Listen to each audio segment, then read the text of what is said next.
Hello friends, टीके study classes से मैं तेजकिरण शर्मा मेरे प्यारे सभी मित्रों का हार्दिक अभिनंदन करता हूं। देखिए फ्रेंड्स, हम राजस्थान की ज्योग्राफी में आज एक नए टॉपिक के साथ हम आपसे बहुत ही डिटेल से चर्चा करने वाले हैं।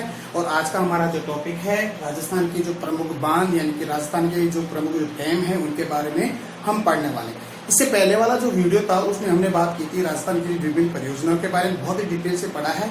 और अगर आपको फिर भी ये बातें समझ में नहीं आ रही है तो प्लीज़ आप वीडियो को रिवाइंड करके और फिर हमारी जो राजस्थान की जो प्लेलिस्ट है, प्लेलिस्ट के अंदर जाइए और वहाँ पर आपको बहुत ही डिटेल से सारे के सारे वीडियो वहाँ पे एक क्रमवार आपको मिलेंगे। तो वहाँ पे जाकर आपको इस चीज़ को पढ़ सकते हो। तो देखिए फ्रेंड्स, ज़्यादा समय को खराब ना करते हम सीधे ही टॉपिक पे चलते हैं। और आज का हमारा जो टॉपिक है राजस्थान के प्रमुख बांध। ठीक है, देखिए फ्रेंड्स, राजस्थान के प्रमुख बांधों को पढ़ने से पहले हम राजस्थान से संबंधित जो बांधों संबंधित जो प्रमुख जो बातें हैं, प्रमुख जो बातें उनको हम डिटेल से पढ़ेंगे। देखिए इससे प्रमुख बातें कौन कौन सी, देखिए स्टार्ट करते हैं। देखिए बांध अंग्रेजी भाषा के डैम शब्द से बना। सबसे पहली बात यह है कि जो डैम है अंग्रेजी भाषा के शब्द से बना है। ठीक है, इसका अर्थ ये होता है कि जो प्रवाहित जो जल होता है यानी कि बहता हुआ जो जल होता है उसको रोक कर उस पर बांध बनाना, यानी कि उसको रोकना या बांधना। तो बांध का अर्थ ये होता है, डैम का शाब्दिक अर्थ ये होता है कि प्रवाहित जल को एक स्थान पर रोककर या उसको बांधना, उसको हम क्या कहेंगे, बांध कहते हैं। तो आगे बात करेंगे डियर फ्रेंड्स। देखिए बांधों का उद्देश्य क्या होता है, यानी कि प्रमुख उद्देश्य होता क्या है, यानी कि बांधों के निर्माण का पर्पज क्या होता है। पर्पज क्या होता है, या तो हम सिंचाई के लिए हम बांध बनाते हैं, या हम पेयजल के लिए, या हम विद्युत का उत्पादन करने के लिए हम बांधों का निर्माण करते हैं। तो देखिए बांधों के निर्माण के उद्देश्य यह है, एक तो सिंचाई के लिए और पेयजल के लिए या विद्युत के उत्पादन के लिए हम बांधों का निर्माण करते हैं। ठीक है, नदियों के प्रवाहित जल को रोकने के लिए जो किया जाता है, यानी कि बांध क्या होता है, यानी कि जो प्रवाहित जल को या हम नदियों के बहते हुए जल को हम रोक कर उस पर हम जो बांध बनाते हैं तो उससे इसका अर्थ क्या हो गया, डैम हो गया। ओके, आगे बात करें तो देखिए बैराज क्या होता है। ठीक है, देखिए मैंने आपको IGNP इंदिरा गांधी नहर परियोजना के बारे में बहुत ही डिटेल से पढ़ा रखा है। वहां पर बैराज है ना, और काफी बातें हमने बहुत ही डिटेल्स में आपको ये बातें बता चुका हूँ। तो प्लीज आप अपनी राजस्थान वाली प्लेलिस्ट में जाकर उसको भी आप IGNP के बारे में आप यानी कि इंदिरा गांधी नहर परियोजना के बारे में आप पढ़ सकते हो। ठीक है, तो देखिए बैराज क्या होता है। बैराज ये होता है कि जो बांध होता है, बांध पर क्या है, बांध पर एक श्रृंखला यानी कि एक क्रमवार यानी कि एक श्रृंखला में गेट बनाए जाते हैं। यानी कि जो पानी जो लिफ्ट के माध्यम से गेट बनाकर उसको पानी को यूज में लेना, यानी कि बांधों के पानी को यूज में लेना, तो उसको हम क्या कहते हैं, बैराज कहते हैं। ठीक है, तो आई होप ये बातें आपको समझ में आई। देखिए एक बार फिर से देखिएगा कि बैराज क्या होता है कि बांधों में एक श्रृंखलाबद्ध विभिन्न गेट बनाकर उस पानी को यूज में लेना, उसको हम क्या कहते हैं, बैराज कहते हैं। ठीक है, ऐसे फीडर भी देखो, बैराज का मतलब हो गया कि जो बांध होता है यानी कि बांधों की जो पानी है, पानी को हम यूज लेना। एक फीडर होता है, यानी कि फीडर में क्या होता है कि बांधों के या पानी को यूज में नहीं लिया जाता है, यानी कि जो पानी होता है वो क्या होता है, एक भूमिगत प्रवाहित होता है, या उसको हम कहने का मतलब है कि पानी को हम यूज में नहीं ले सकते, उसको हम कहते हैं फीडर कहते हैं। लेकिन जो बैराज होता है, बैराज के पानी को हम विभिन्न लिफ्ट नहरों के माध्यम से हम पानी को यूज में ले सकते हैं, उसको हम कहते हैं बैराज कहते हैं। और फीडर के अंदर पानी को हम यूज में नहीं ले सकते। ये बात मैंने आपको हमारी जो IGNP इंदिरा गांधी नहर परियोजना के बारे में ये बातें पढ़ा दी। ओके, बात करते हैं आगे। देखिए फ्रेंड्स,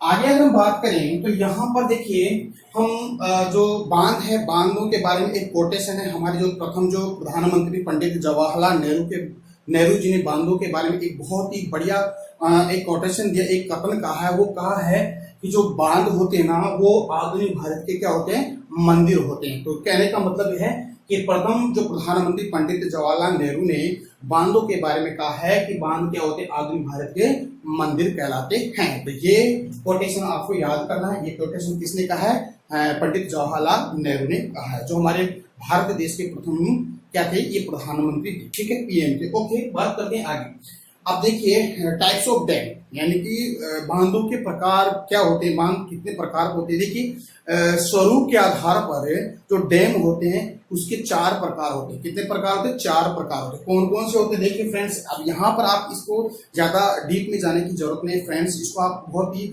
हल्के में लीजिए। कहने के आप याद ही करिए इसको इतना डीप में जाकर पढ़ने की जरूरत नहीं, आपको इतना याद करना है कि बांध 4 प्रकार के होते हैं। ठीक है, तो देखिए कौन कौन से होते हैं। देखिए एक होता है ग्रेविटी डैम होता है, ठीक है, एक होता है चेक डैम होता है, एक रॉक फिल डैम और एक अर्थ फिल डैम होता है। तो ये 4 प्रकार हो गए, इसके बांधों के प्रकार हो गए।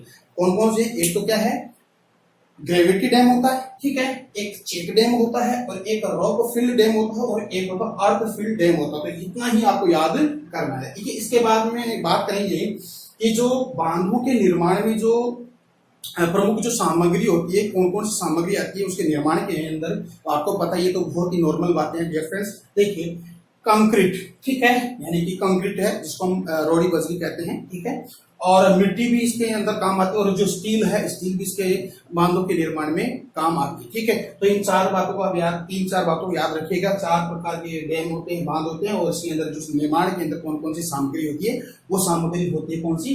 कंक्रीट, मिट्टी और स्टील इसके अंदर काम में आती है। तो ठीक है, बात करें आगे। देखिए इसके बाद हम 3 बांधों के बारे में हम पढ़ेंगे आज। इतने ही बांधों के बारे में, 3 बांधों के बारे में डिटेल से पढ़ने वाले हैं। तो मेरे साथ आप बने रहिएगा और अपना टीके स्टडी क्लासेस उस चैनल को सब्सक्राइब, लाइक और शेयर भी कीजिएगा। ठीक है, तो देखिए आगे बात करें। सबसे पहले हम बात करेंगे झाखम बांध की बात करेंगे। तो देखिए आपने झाखम नदी के बारे में भी सुना होगा, पढ़ा भी होगा, क्योंकि मैंने ये भी बातें, ये भी जो नदियों का जो रिवर्स है उसके बारे में मैंने काफी डिटेल से पढ़ा रखा है। तो आप फिर मैं कह रहा हूँ कि आप जो अपनी जो टीके स्टडी क्लासेस जो चैनल है, उस चैनल में आप उस चैनल को आप ओपन करोगे तो वहां पर आपको एक प्लेलिस्ट मिलेगी। प्लेलिस्ट में मैंने अलग से एक राजस्थान की ज्योग्राफी का एक अलग से प्लेलिस्ट बना रखी है। तो उसमें कम से कम 51 यानी कि 51 वीडियो मैंने अपलोड कर रखे हैं। ठीक है, तो वहां पे जाके इसको आप पढ़ सकते हो। ठीक है, देखिए आगे बात करें।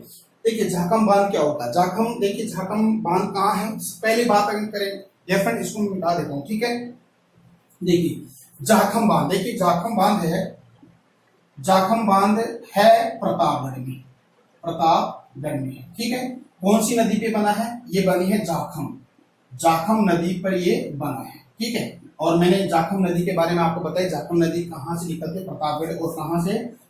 भंवर माता की पहाड़ी से। कहाँ से निकलते?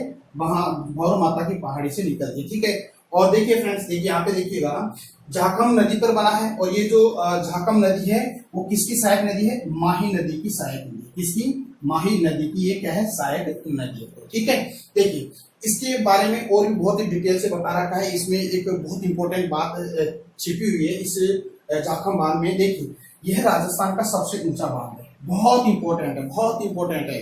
अक्सर स्टूडेंट इसमें कंफ्यूज रहते हैं कि राजस्थान का सबसे ऊंचा बांध कौन सा है, तो क्योंकि ये भाखड़ा नांगल बांध को बताते हैं, लेकिन वो तो हमारे इंडिया का है। ठीक है, तो यहाँ पे बात करेंगे तो यहाँ पर राजस्थान का सबसे ऊंचा बांध कौन सा है?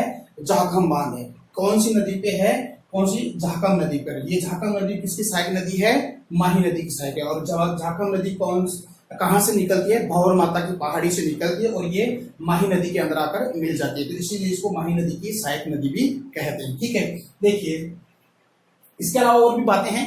देखिए अगर हम झाखम बांध की ऊंचाई की बात करें तो देखिए प्रारंभ में इस झाखम बांध की जो ऊंचाई थी वो ऊंचाई कितनी थी? 81 मीटर थी। कितनी थी? 81 मीटर थी। और आज वर्तमान में अगर देखें इसकी ऊंचाई तो 86 मीटर हो गई है। ठीक है, तो इसका मतलब क्या हो? इसीलिए तो कहा राजस्थान का सबसे ऊंचा बांध कौन सा है? झाखम बांध है। तो आई होप डियर फ्रेंड्स आपको बात समझ में आई है। अगर फिर भी आपको समझ में नहीं आ रहा है तो आप कमेंट करिएगा, और कमेंट अगर आप करते हो तो मैं इतना मोटिवेट होता हूं कि इस कमेंट के जवाब में जरूर देता हूं। ठीक है, देखिए फिर से देखिए, एक बार फिर से देखिएगा इसको कि देखिए झाखम बांध है कहाँ? प्रतापगढ़ में। राजस्थान का सबसे ऊंचा बांध है क्योंकि इसकी प्रारंभिक ऊंचाई 81 मीटर और वर्तमान में इसकी ऊंचाई 86 मीटर। ये राजस्थान का सबसे ऊंचा बांध है। ये माही नदी की सहायक नदी झाकम नदी पर ये बनाया गया बांध है, ठीक, इसीलिए इसका नाम झाकम बांध बना पड़ा है, ठीक है। और ये भंवर माता की पहाड़ियों से निकलते कौन सी झाकम नदी। ओके, बात करते हैं आगे। ओके, देखिए बात करते हैं। अब देखिए डियर फ्रेंड्स, इसमें दो बात और देखते हैं कि इसमें जो विद्युत उत्पादन किया जाता है, ठीक है। मैंने बताया था कि जो बांध होते हैं, बांध विद्युत के उत्पादन में भी काम आते हैं। कैसे होते हैं? जैसे माना कि बांध बना दिया, ठीक है। बांध बनाने के बाद में क्या है, ऊंचाई से पानी क्या है, एक टरबाइन नामक एक यंत्र होता है, उस पर टरबाइन पर इस पानी को गिराया जाता है और टरबाइन फ्री होकर घूमता है, उसमें क्या होता है, विद्युत उत्पादन की जाती है। तो इसमें इस झाकम बांध से कितने मेगावाट विद्युत तैयार की जाती है? 9 मेगावाट विद्युत तैयार की जाती है झाकम बांध से, ठीक है। और इस बांध का लाभ दो डिस्ट्रिक्ट को, यानी राजस्थान के दो डिस्ट्रिक्ट को लाभ मिलता है, जिलों को मिलता है। एक तो किसको? प्रतापगढ़ को, ठीक है, प्रतापगढ़, और एक आता है उदयपुर, ठीक है, एक उदयपुर, यानी कि दो जिलों को क्या उसका लाभ मिलता है। तो ठीक है, तो देखिए प्रतापगढ़ और उदयपुर को इससे झाकम बांध का बहुत ही लाभ मिलते हैं, ठीक है। बात करें आगे, तो ये तो हो गया आपका झाकम बांध, ठीक है। इसके बाद में अगला जो बांध है वो बांध का नाम है बांकली बांध, क्योंकि इसके बारे में मैंने आपको पहले भी चर्चा कर रखी है। जो बांकली बांध है ये जालोर में है और सूकड़ी नदी पे है। ये सूकड़ी नदी आपको पता है किसकी सहायक नदी है? ये लूनी नदी की सहायक नदी है। तो आपको मैंने बताया था कि देखिए जो लूनी नदी है ये पश्चिमी राजस्थान की सबसे लंबी नदी है, ठीक है, पहली बात है, ठीक है। और ये कहां से निकलती है? यानी कि नाग पहाड़ अजमेर से ये निकलती है। दूसरी बात ये होगी, ठीक है। और ये राजस्थान के 6 डिस्ट्रिक्ट में से प्रवाहित होती है। देखिए 6 डिस्ट्रिक्ट कौन कौन से? देखिए डियर फ्रेंड्स, एक तो देखिए अजमेर के पश्चात ये जाती है नागौर, ठीक है। नागौर के पश्चात ये है पाली, ठीक है। पाली के पश्चात ये नागौर के बाद में जोधपुर, और जोधपुर के पश्चात ये पाली के बाद ये बाड़मेर, और बाड़मेर के बाद ये जालोर जाती है, और जालोर के पश्चात ये कहाँ? गुजरात में चली जाती है, यानी कि कच्छ के रण में जाकर ये अपना मुहाना बनाते हैं। और देखिए यानी कि 6 जिले अजमेर, नागौर, जोधपुर, पाली, बाड़मेर और जालोर, ये 6 जिले हैं। यहाँ से ये लूनी नदी गुजरती है। और यहाँ पर क्या है, यहाँ यानी कि लूनी की एक सहायक नदी है, कौन सी? सूकड़ी नदी। तो ये सूकड़ी नदी पर ये बांकली बांध बनाया गया, जो कहाँ पे है? जालोर जिले के अंदर है। कहाँ पे है? जालोर जिले के अंदर है। यहाँ पर एक सूकड़ी नदी बहती है, जिस पर ये बांकली बांध बनाया गया, ठीक है। यहाँ पर अगर देखिए डियर फ्रेंड्स, यानी कि इस जो बांकली बांध है, बांकली बांध से किन 2 जिलों को लाभ मिलता है? एक तो आपके पाली को मिलता है, एक जालोर को मिलता है। तो आई होप बातें समझ में आई, ठीक है। बात करते हैं आगे, हम जवाई सागर बांध की बात करते हैं। देखिए जवाई सागर बांध है कहाँ पे? ये पाली के अंदर है, और जवाई नदी पर ये क्या बना हुआ है? ये बांध बना हुआ है, जो जवाई नदी पे बना है। और ये भी जवाई नदी भी किसकी सहायक नदी है? लूनी नदी की ये सहायक नदी है। तो इसके बारे में, यानी कि जवाई सागर बांध के बारे में एक बहुत ही इंपॉर्टेंट बात है, वो है पश्चिमी राजस्थान का सबसे बड़ा बांध है। देखिए पश्चिमी राजस्थान का सबसे बड़ा बांध कौन सा है? जवाई बांध। और राजस्थान का सबसे ऊंचा बांध कौन सा है? आपका झाकम बांध। 2 फैक्ट निकल के आ रहे हैं, ऊंचा और लंबाई की दृष्टि से। तो लंबाई की दृष्टि से आपका जवाई सागर बांध है, और ऊंचाई की दृष्टि आपका है झाकम बांध है। तो ठीक है, इसीलिए इस जवाई बांध को मारवाड़ का अमृत सरोवर भी कहते हैं। देखिए मारवाड़ किसको कहा गया है? मारवाड़ यानी कि जोधपुर का ये प्राचीन नाम था। किसका नाम था? जोधपुर का प्राचीन नाम था मारवाड़, ठीक है।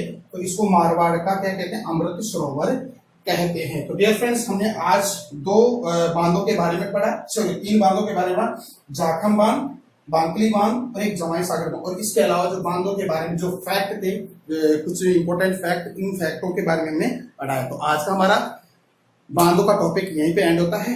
और अगर आप ऐसे ही मेरे साथ वीडियो देखना चाहते हैं, बहुत ही लेटेस्ट, बहुत ही लाजवाब तरीके से मेरे साथ आप पढ़ना चाहते हो, तो प्लीज अपना जो टीके स्टडी क्लासेस चैनल है उसको लगातार शेयर, सब्सक्राइब भी कीजिएगा।